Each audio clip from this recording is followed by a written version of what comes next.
প্রশ্ন হলো একটি নির্দিষ্ট চক্রবৃদ্ধি সুদের হারে কিছু পরিমাণ অর্থ সুদে আসলে 2 বছরে 8,820 টাকা আর 3 বছরে 9,261 টাকা হয়।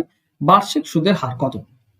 একটা জিনিস স্পষ্ট কথা মনে রাখবে, যদি 1 বছরের গ্যাপ বলে, সে 2 বছর 3 বছর বলতে পারে, বা 5 বছর 6 বছর, 10 বছর 11 বছর, 1 বছরের যদি গ্যাপ হয়, তাহলে প্রথম যে সুদ আসল সেটা সবসময় নিচে হয় 8,820, আর উপরে হবে এই দুটি সুদ আসলের পার্থক্য।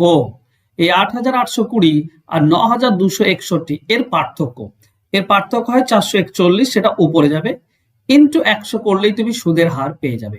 মনে থাকবে? চলো আমরা দেখো, একটা শূন্য কাটতে পারি।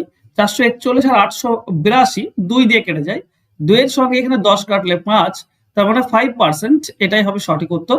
আশা করছি বুঝতে পেরেছো, অপশন বি সঠিক উত্তর হবে। তো মনে রেখো, যদি 1 বছরের গ্যাপ থাকে তো নিচে প্রথম সুদ আসল, উপরে পার্থক্য হয় ইন্টু 100, আমরা অ্যান্সার পেয়ে যাবো। আশা করছি ভালো লেগেছে।